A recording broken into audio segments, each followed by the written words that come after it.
Hello दोस्तों, नमस्कार। तो हम लोग देखने जा रहे हैं आपको क्लास 11 सॉरी बोल रहा हूँ मैं देखने जा रहा हूँ आपका लक्ष्मीकांत की बुक है पॉलिटी में। आपको चैप्टर नंबर है आपका 11, basic structure of the constitution. चलिए हम लोग शुरू करते हैं। आपका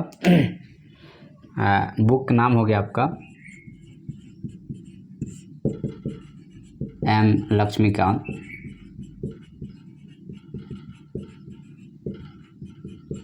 और यहाँ पे आपका हो गया पॉलिटी चैप्टर नंबर 11 हो गया basic structure of constitution of India को COI हम लोग लिखते हैं।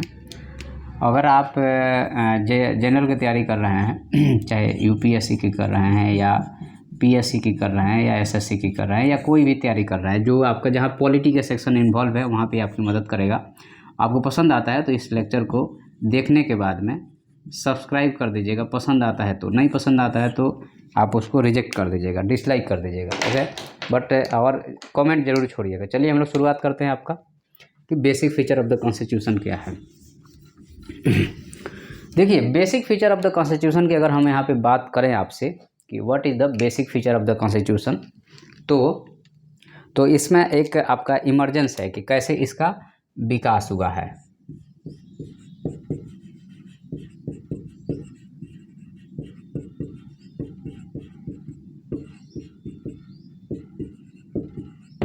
Emergence of the basic structure, सबसे पहले हम लोग समझेंगे इसके बारे में कि इसकी कहानी क्या है और ये कहाँ से आता है। ठीक है, चलिए। देखिए, बेसिक स्ट्रक्चर कहने का जब भी हम कह रहे हैं बेसिक स्ट्रक्चर, तो वह बेस है, न्यू है। उसके बिना कॉन्स्टिट्यूशन का कोई वैल्यू नहीं रहेगा। और अगर उसको भी बदल दिया जाता है तो लोग अपने हिसाब से इसका यूज़ करने लगेंगे। तो इसलिए सुप्रीम कोर्ट ने इसको रोकने के लिए जो है सो एक तरह से कुछ आपको बेसिक स्ट्रक्चर बताया कि यह जो है सो बेसिक फीचर का पार्ट है और इसको अमेंड नहीं कर सकते हैं।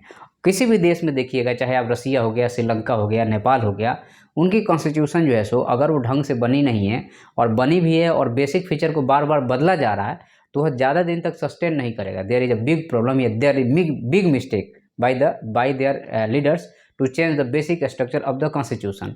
तो बेसिक स्ट्रक्चर वैसे रहना चाहिए। हाँ, ये है कि अमेंडेबिलिटी होने नहीं चाहिए कि ताकि होते रहे, ताकि आपको ऑर्गेनिक वैल्यू उसमें बरकरार रहे या समय के साथ वो बदलाव हो, लेकिन बेसिक फीचर चेंज नहीं होना चाहिए।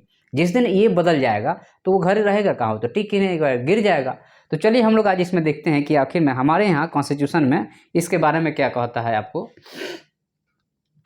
अब यहाँ पे देखिए, हमने आपको अमेंडमेंट वाला सेशन कर लिया है, ले लिया है। तो अगर हम यहाँ पे देखते हैं कि हमारे संविधान में अमेंडमेंट अगर आप करना चाहते हैं तो यहाँ पे आपको आर्टिकल नंबर 368 है। और आर्टिकल 368 में अमेंडमेंट दो टाइप की बात की गई है कि by parliament,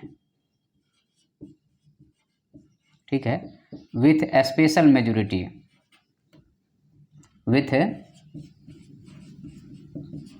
special majority, okay, by parliament with special majority पहली चीज़ है। और उसके बाद में बाय पार्लियामेंट विथ PAR लिख रहे हैं, मतलब पार्लियामेंट है भाई, ये देख लीजिएगा, with special majority, okay, by parliament with special majority and 50% of state passed with simple majority, okay. तो यहाँ पे ये दो चीज़ें, दो तरीके से अमेंडमेंट होगा। ये तब होगा जब आपको फेडरल फीचर में कुछ चेंज करना होगा, okay. If you want to change the federal feature then this types of the amendment required. तो ये जो है आपका आर्टिकल 368 है, यह किसको पावर देता है अमेंडमेंट के लिए? तो यह पावर देता है आपके पार्लियामेंट को, ओके। अब यहाँ पे पार्लियामेंट अमेंडमेंट करता है आपका फर्स्ट अमेंडमेंट करता है आपको 1951 में, there is the first amendment. और यहाँ पे राइट टू प्रॉपर्टी को ख़त्म करता है। क्यों? क्योंकि उस टाइम पे जमींदार लोगों के पास बहुत सम्पत्ति थी, तो जमींदारी के लिए ज़मींदारी को ख़त्म करने के लिए पहला अमेंडमेंट जो होता है वह राइट टू प्रॉपर्टी को हटाने के लिए होता है। ओके, फर्स्ट अमेंडमेंट जो है सो यहाँ पे राइट टू प्रॉपर्टी को कर्टेल करना है।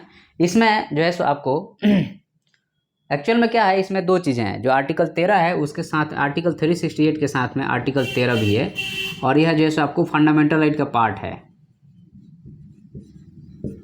ठीक है, और इसका कहना है कि आप कोई भी लॉ है अगर फंडामेंटल राइट को छोटा करने की कोशिश करेगा तो वह लॉ ख़त्म हो जाएगा। 13 का कहना है। समझने वाली बात यहाँ पे यह है कि जो आर्टिकल 13 कहता है तो इस चीज़ को लेकर के आपको यहाँ पे सबसे पहला जो केस आता है वह आता है यहाँ पे चंपकम शंकरी प्रसाद केस 1951, सॉरी। तो यहाँ पे आपका जो केस आता है इस चीज़ को लेकर के शंकरी प्रसाद केस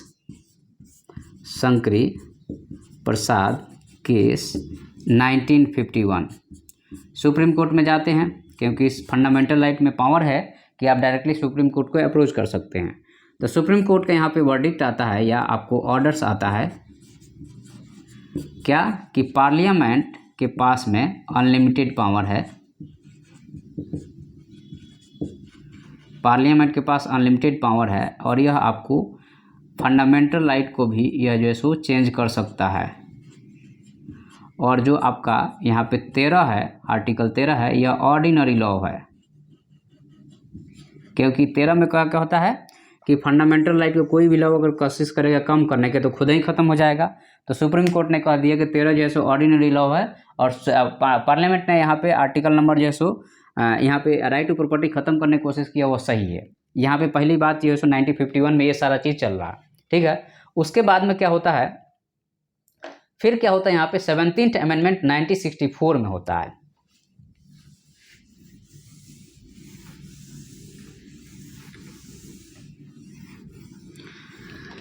इसके बाद यहाँ पे कहानी शुरू होती है आपका 17th अमेंडमेंट 1964। यहाँ पे बात आ गई है। अब 1964 में क्या किया जाता है कि कुछ चीज़ को ऐड किया जाता है।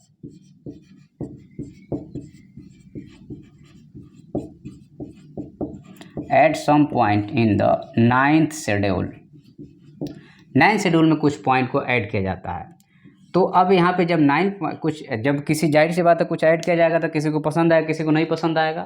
तो यहाँ पे गोलकनाथ केस, गोलकनाथ जी चले जाते हैं आपको सुप्रीम कोर्ट में। तो यहाँ पे आपका जो है सो गोलकनाथ केस 1967, ओके, ये चले जाते हैं। यहाँ पे सुप्रीम कोर्ट के पास ये जाके खड़े हो जाते हैं कि भाई अब देखिए, तो अब यहाँ पे चूँकि समय बदल गया है और यहाँ पे सुप्रीम कोर्ट अपना पुराना वर्डिक्ट को चेंज करता है।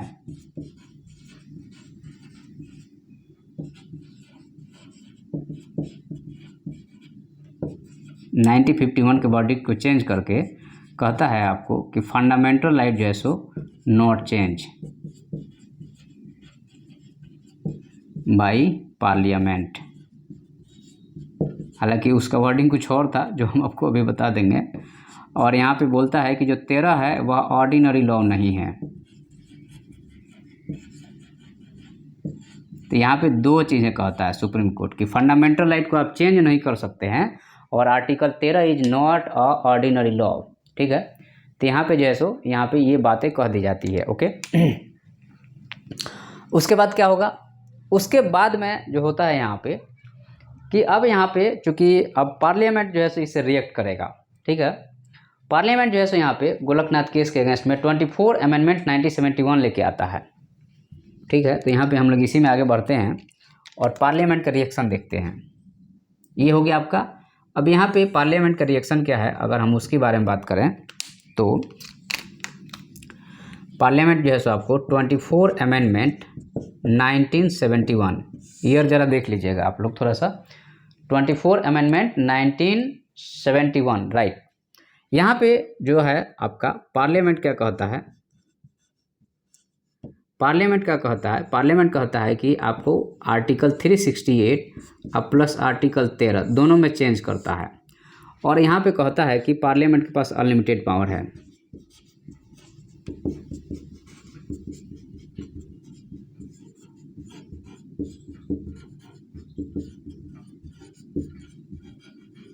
पार्लियामेंट के पास अनलिमिटेड पावर है और वह जो है सो चेंज कर सकता है fundamental right with other things. हालांकि सुप्रीम कोर्ट का यह कहना था यहाँ पे पार्लियामेंट का एनी पार्ट को चेंज कर सकता है इंक्लूडिंग फंडामेंटल राइट, ठीक है। और यहाँ पे आर्टिकल 13 जो है सो उस पर कोई रिएक्ट नहीं करेगा।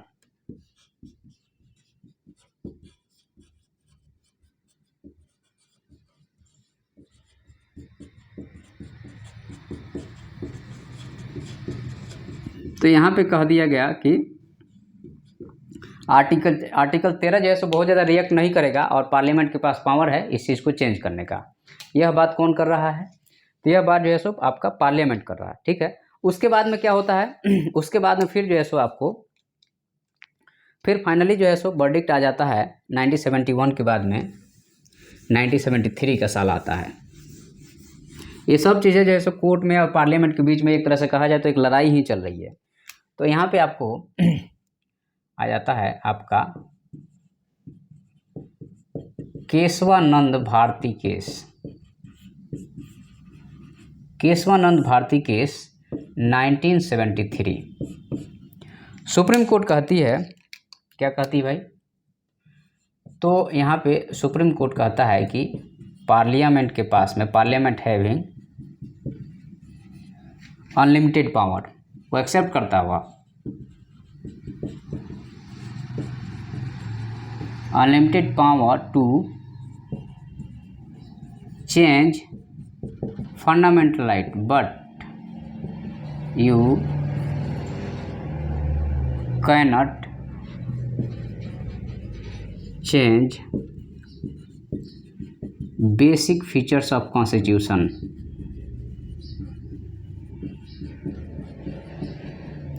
और यहाँ पे ये नया वर्ड आ गया बेसिक फीचर का। और यह बेसिक फीचर कौन डिसाइड करेगा?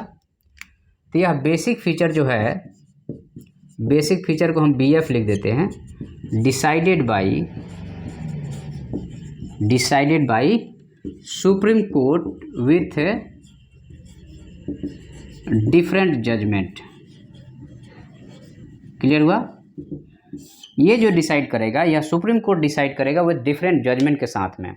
ये जो है आपका क्या है तो यह जो है आपका एक तरह से कहा जाए तो केशवानंद भारती केस का यह वर्डिक्ट रहता है, किसका? सुप्रीम कोर्ट का, ठीक है। और यहाँ पे आपको नेक्स्ट बात यह कही गई है आपको कि उसके बाद में ऐसे ही जो है सो आपको 1975 में इंदिरा नेहरू केस आता है, ठीक है। तो क्योंकि उस टाइम पे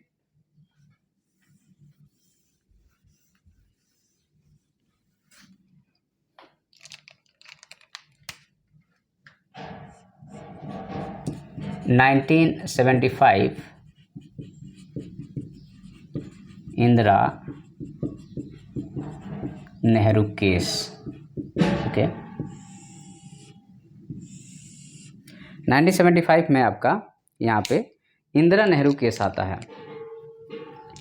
और यहाँ पे फिर से जो है सो डॉक्ट्राइन ऑफ बेसिक स्ट्रक्चर को जैसे सुप्रीम कोर्ट रीअन्फर्म करती है। और ये 39th अमेंडमेंट 1975 की बात है, जहाँ पे आपको यहाँ पे 39th अमेंडमेंट 1975 में क्या कहा गया? स्पीकर और PM का केस जो है सो कोई कोर्ट नहीं देखेगा। तो यहाँ पे सुप्रीम कोर्ट कहती है कि जो है सो जुडिशियल रिव्यू जो है सो आपका बेसिक फीचर है, इसलिए हम देखेंगे और इसको जो है सो नल एंड वॉइड करार दिया जाता है, ठीक है। तो यहाँ पे फिर से जो है सो ये किया गया। उसके बाद में मिनर्वा मिल केस 1980 की बात आती है।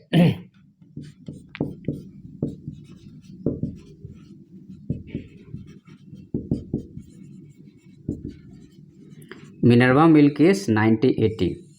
मिनर्वा मिल केस 1980 में अगर हम देखेंगे यहाँ पे तो यहाँ पे जुडिशियल रिव्यू को जो है सो आपको एक्सक्लूड किया गया था। तो कहा गया कि जुडिशियल रिव्यू बेसिक फीचर्स है। जुडिशियल रिव्यू को हम JR लिख देते हैं, बेसिक फीचर, ठीक है, बेसिक फीचर। इसके बारे में यहाँ पे बात की गई है जुडिशियल रिव्यू के बारे में। उसके बाद में आपको ओमन राव केस सुप्रीम कोर्ट ने फिर से कहता है डॉक्ट्राइन ऑफ बेसिक स्ट्रक्चर के बारे में, ठीक है। और ओमन राव केस ये इंपॉर्टेंट केस हो गया।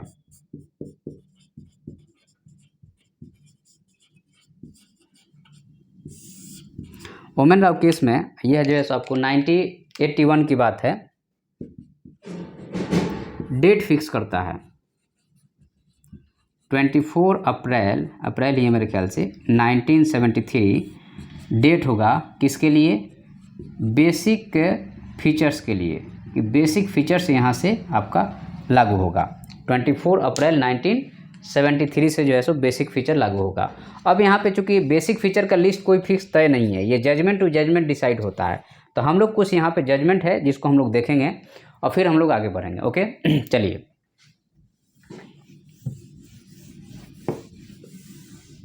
तो सबसे पहला आपको यहाँ पे बेसिक फीचर कहाँ से आता है, तो Keshavananda Bharati case 1973।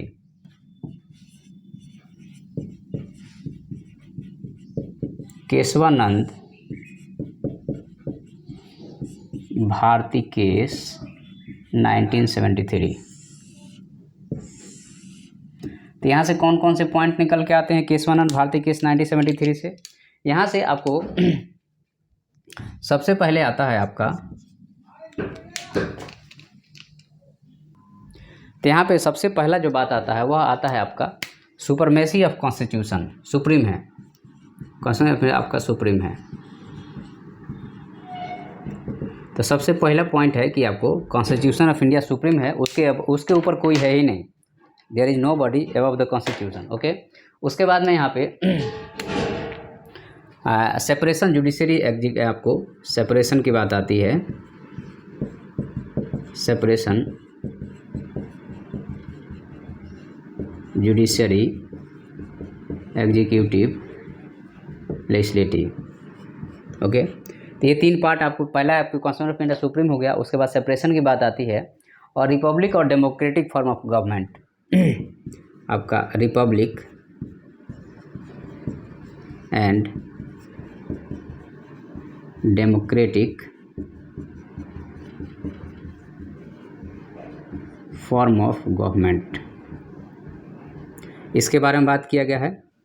Republic and the democratic form of government हो गया। सेकुलर कैरेक्टर, सेकुलरिज्म के बारे में बात किया गया है कि secular constitution, constitution of India क्या है आपका, सेकुलर। कुछ केस की हम बात करेंगे, सारे की बात नहीं करेंगे क्योंकि ऐसे हजारों केस हैं, कहाँ तक जाएंगे अपन, ठीक है। सेकुलर कॉन्स्टिट्यूशन ऑफ इंडिया है, उसके बाद में फेडरल नेचर है इसका, उसके बारे में बात किया गया है। फेडरल कॉन्स्टिट्यूशन के सेकुलर हो गया, फेडरल कॉन्स्टिट्यूशन हो गया, उस सॉवरेनिटी यूनिटी के बारे में बात किया गया है। तो ये जो है सो आपको पॉइंट, आपको अगर मेंस लिख रहे हैं तो इस पॉइंट को मेंशन करना पड़ेगा, ठीक है। फ्रीडम, डिग्निटी, इंडिविजुअल हो गया, ठीक है, वेलफेयर स्टेट हो गया, पार्लियामेंट्री सिस्टम हो गया, तो आपको यहाँ पे फ्रीडम हो गया, डिग्निटी हो गया, वेलफेयर हो गया, इन सारे पॉइंट पे जो है सो यहाँ पे चर्चा किया गया है। उसके बाद में आपको इंदिरा गांधी केस में फिर से डेमोक्रेसी, आपको Republic and democratic form of government के बारे में फिर से आपको सेकुलरिज्म के बारे में बात किया गया है, government law and rule of law, judicial review के बारे में बात किया गया है। तो आप लोग ये जरूर याद रखिएगा कि आपको इंदिरा नेहरू केस जो है सो 1975 वाला है, जिसमें आपको rule of law, judicial review, free and fair election, जो कि डेमोक्रेसी का आधार है, हम लोग जो है सो NCERT में पढ़े हैं अच्छे से। उसके बाद जो है सो मिनरवा मिल के 1980 का हो गया, limited power of the parliament हो गया, जुडिशियल रिव्यू और हार्मोनी एंड बैलेंस हो गया। उसके बाद में फिर छोटे छोटे केस हैं। तो यहाँ पे हम लोगों ने देखा क्या, हम लोगों ने देखा यहाँ पे what is the basic features of the constitution, और ये कैसे इवॉल्व हुआ समय के साथ में। आपको शुरू में शंकरी प्रसाद चाहे, आपको उसके बाद जो गोलकनाथ केस हो गया, केशवानंद भारती केस हो गया, मिनरवा मिल केस हो गया, वामन राव केस हो गया, और धीरे धीरे चीज़ें कैसे इवॉल्व हुई है। तो ये कभी कभार आ जाता है कि एक आपको यहाँ पे क्रिटिसिज्म करने के लिए कि एक चीज़ बताइए कि पार्लियामेंट, कॉन्स्टिट्यूशन का अमेंडमेंट करने का पावर पार्लियामेंट के पास में है, और उसको अमेंडमेंट को रिव्यू करने का पावर जैसे सुप्रीम कोर्ट के पास में है। लेकिन सुप्रीम कोर्ट ने तो बेसिक फीचर बना के एक लॉ बना दिया ना जी, यह तो एक लॉ हो गया, जबकि उसके पास वो पावर ही नहीं है, तो इसका क्रिटिसिज्म आप कीजिए। तो इसको आपको जैसे पॉजिटिव वे में लेके करना पड़ेगा। कई बार ऐसा क्वेश्चन बनते रहते हैं, तो आप लोग इसे लेकर अवेयर रहिएगा। धन्यवाद।